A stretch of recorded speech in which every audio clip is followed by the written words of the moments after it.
Hello, lovely people. Welcome to CNN 10. I'm Coy Wire. It's Friday, September 29th, and we're going to finish this week strong with some of the top stories from around the world, from the plains of Kazakhstan to the South China Sea.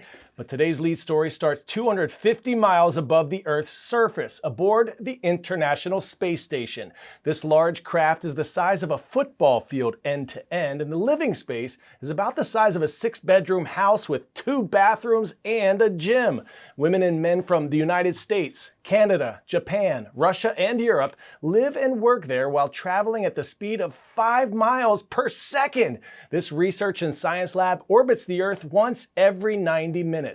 For the past year, the ISS has been the home of NASA astronaut Frank Rubio. He was supposed to only spend 6 months there, but he had to stay longer when his spacecraft sprung a leak. He ended up logging 371 days. That's the longest any U.S. astronaut has ever spent in microgravity. The world record is held by a Russian cosmonaut who spent 437 days in orbit back in the 90s.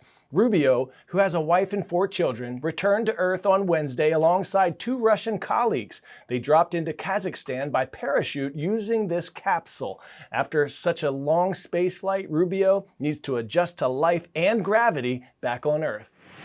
Let's go from above the Earth to below the sea, specifically the South China Sea, which is a major shipping route surrounded by countries including China, Vietnam, and the Philippines. Earlier this week, the Philippine Coast Guard released footage of bleached and crushed coral along 2 reefs near the island nation. The Philippines claimed China was behind the destruction and blamed the country's maritime militia.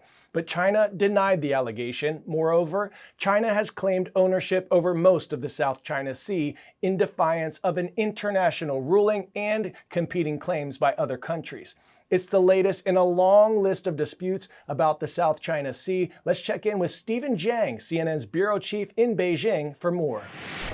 China actually claims almost the entirety of the South China Sea, which is about 1.3 million square miles, based on what they call, quote-unquote, historical proof, even though an international tribunal has rejected that. Nonetheless, they have maintained this sovereign claim, and they have been able to do what none of the other claimants have been able to do. That is, in the past few years, through land reclamation and massive construction, turning many of this previously uninhabited reefs and atolls and islands into man-made islands equipped with sophisticated radars, airstrips, and other equipment. That is really the basis of why they have been able to increasingly project a military power in this region, not only through their Navy and Coast Guard, but also through nominally civilian maritime militia. Now, we have been following this story for years, but in recent weeks and months, we have seen this flare-up of publicized incidents between China and other claimants, especially the Philippines. We have seen the Chinese Coast Guard, for example, using water cannons and what Manila says are dangerous maneuvers to chase away, to drive away Philippine boats. The Philippines, of course, also accusing China of destroying marine ecosystem in waters near its borders, but based on very deliberate actions. But Beijing, of course, pushing back all these allegations and saying the only thing that's changed recently is the government in Manila. Now they have a new president, President Marcos, who is doing the U.S. bidding to instigate tensions and to create political farce. And they're also very angry at the Philippines' decision to bring international media along to witness those encounters, and saying this is increasingly a stage performance to create more favorable international opinion for the Philippines. But the underlying question of all this, if nothing changes, if the Chinese military is not going to pull out, what's going to happen if people try to change the dynamic or the Chinese behavior short of a war? 10-second trivia. Did you know tarantulas can have pets? That's right, but do they keep mice, lizards, frogs, or smaller spiders?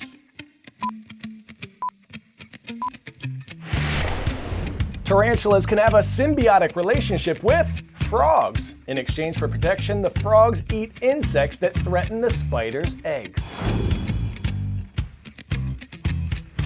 The tarantula in our next story blew my mind. Check out a newly discovered species. Researchers on an expedition to southern Thailand found this electric blue arachnid hanging out in a mangrove forest. They described the spider as mesmerizing, with its blue-violet hue that looks like sparks of electricity.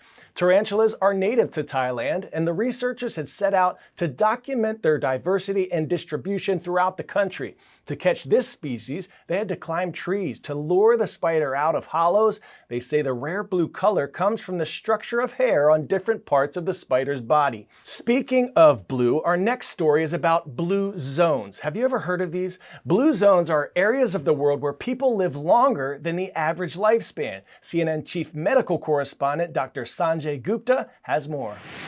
Okinawa, Japan, Sardinia, Italy, the Nicoya Peninsula of Costa Rica, Icaria, Greece, and Loma Linda, California. They are the blue zones, 5 places where people live the longest and are the healthiest.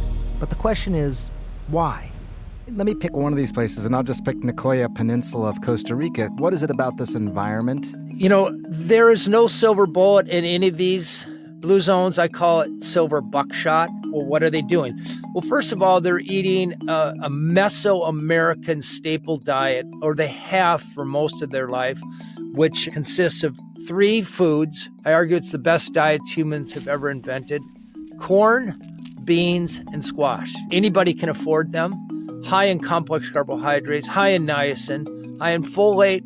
That was about 80% of their diet, so that's part of it.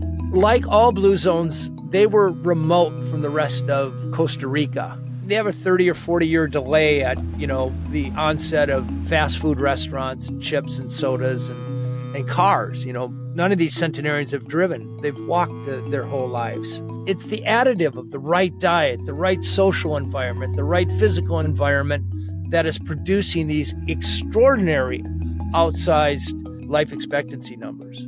Can that, what you just described in Nicoya Peninsula, can that be adapted? Not only can, but it does. Take Fort Worth, Texas. We worked there for 5 years. And after 5 years, against Texas controls, we saw a drop in obesity by about 3%. Life satisfaction went up, vegetable consumption went up, physical activity went up. Not because we went in and tried to convince beef-crazed Fort Worth to eat more beans, but because we went to all the restaurants and the schools and the grocery stores and convinced them to make the healthy foods cheaper and more accessible. We got the city to adopt policies to make that city more walkable and more bikeable, and it worked. Now, is it a full blue zone like Sardinia? No, but we got them 10 to 15% of the way towards a blue zone.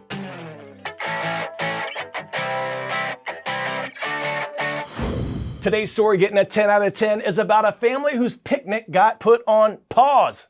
Bear paws. Check out this black bear crashing this family's picnic in Mexico. The bear wandered over and started chowing down on enchiladas and tacos. That is nacho food, bear. The family sat frozen just inches away.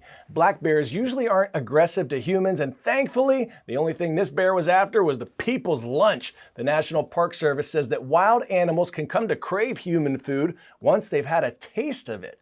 One interesting fact about black bears, their sense of smell is very good. They can catch scents from more than a mile away. That's why the National Park Service recommends storing food in your vehicle with the windows shut or keeping it in sealed containers. And if you're camping, never keep food in your tent. Makes sense, right? We don't need any of us becoming a burrito. Shout out time now. There is a red storm brewing. Mr. Cabana's class in Scarborough Middle School in Scarborough, Maine. Rise up. I hope you and everyone watching around the world have a wonderful weekend. Remember, you are more powerful than you know. I'm Coy. It's been a blessing to spend this week with you.